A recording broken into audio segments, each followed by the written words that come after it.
I was really influenced by several of his documentaries that have recently come out, and of course, Miss Layla was a part of one of them, Thug Angel. When Thug Angel came out, it made a lot of confirmations in terms of Pac's mindset, in terms of different things that he was up on, reading different literature, looking into metaphysics and different philosophies and different things. And then I found out, I was in Seattle at the time, and I found out that there was a course at the University of Washington called Textual Appeal of Tupac Shakur. A course? A class.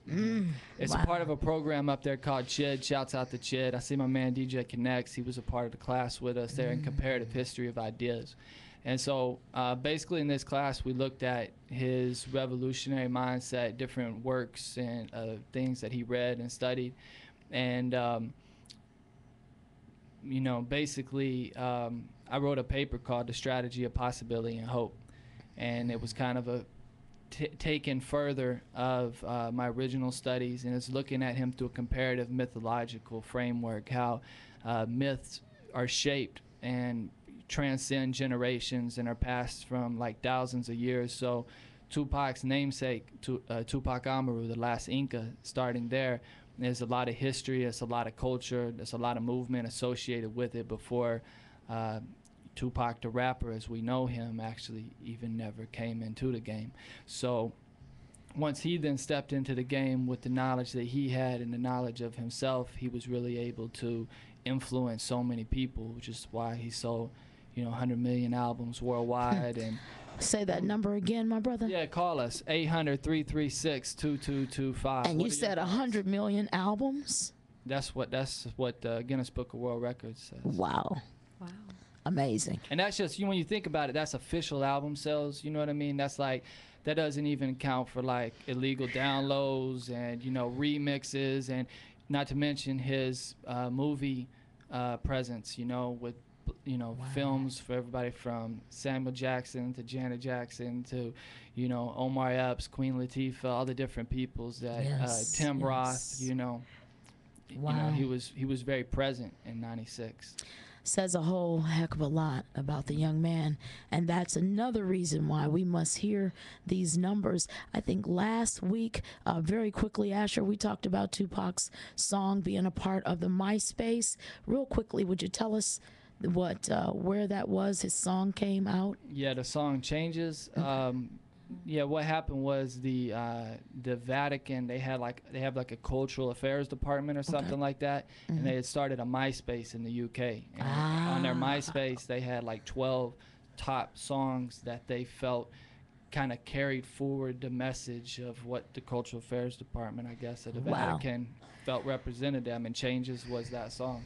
All I can say is when we hear things like that, it makes us say we've got to stop and take a look at this language. Sister Asia, thank you so much, Asher. Sister Asia, come on in and talk to us about, give us some feedback there. And you guys, the callers, call in for us. Yes, call us at 1-800-336-2225, www.crntalkradio.com.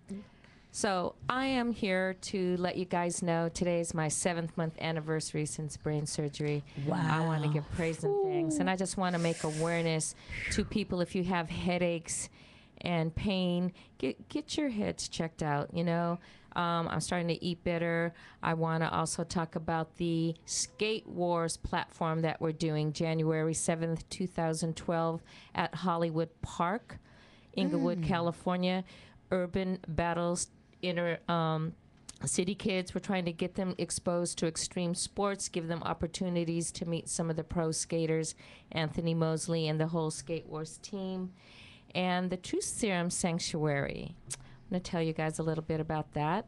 I am going to open up a Truth Serum Sanctuary here in Los Angeles for poetry and bring kids in to do workshops and things of that nature.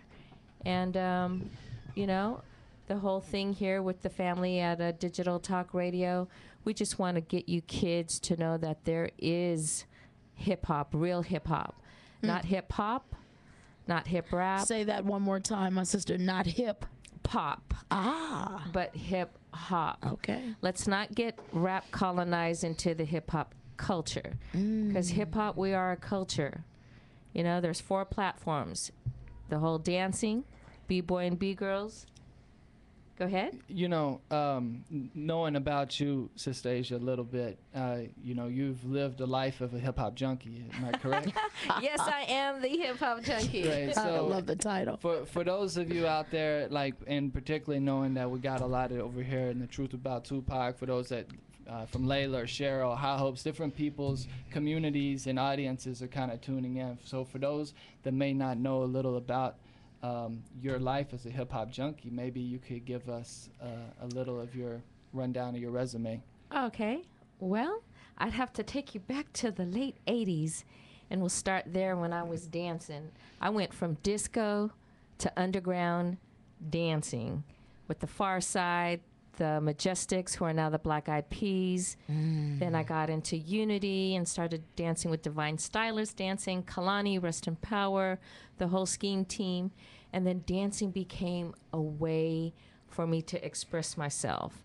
And then it became me going to Unity, the biggest underground movement in Los Angeles in the 90s, Wow. hosted by Bigga B. May he also rest in power. So 20 years later, here I am, still a hip-hop junkie. Worked with some of the greatest artists from the Wu-Tang Clan, Boot Camp Click, Mobb Deep, Rod Digga, Common. Oh, gosh, if I'm forgetting the Boss, Far Side, the Licks. I mean, I'm a hip-hop junkie, nice and smooth. Guru, rest in power. Group Home. I mean, Snoop, Warren G, the whole West Coast family. I'm a hip-hop junkie. So, in what generation are you? Talk to me really quick. Are we in the same generation here? Yes, we are, Sister sister. Asia? Wow. I ain't afraid to tell them how young I am. I hear you. How young I am. I hear you. I'm 54, hip-hop junkie. Right on. I'm loving it. And you have been around it for a very long time. Yes. Yes, indeed. Yes. I hope that Atlanta's listening tonight. Louisville Slugger, if you out there, please call us at 1-800-336-2225. I know you hit me on Facebook today. Everybody out there on Twitter, at Sister Asia, Facebook, at Sister Asia. Come and follow us. Digital Talk Radio, crntalk.com, 1-800-336-2225. Hip Hop Junkie for life. Hip Hop Talk Radio, guys. Cheryl Rich here, Hip Hop Talk Radio, CRN Digital Talk Radio, where your voice matters. Call us. Indeed. 1-800-336-2225. And listen to that music right there. We want you to blend in there, nice and soft. We're loving you guys. Platform for all of us. Speak to us. Do you own a car you no longer want?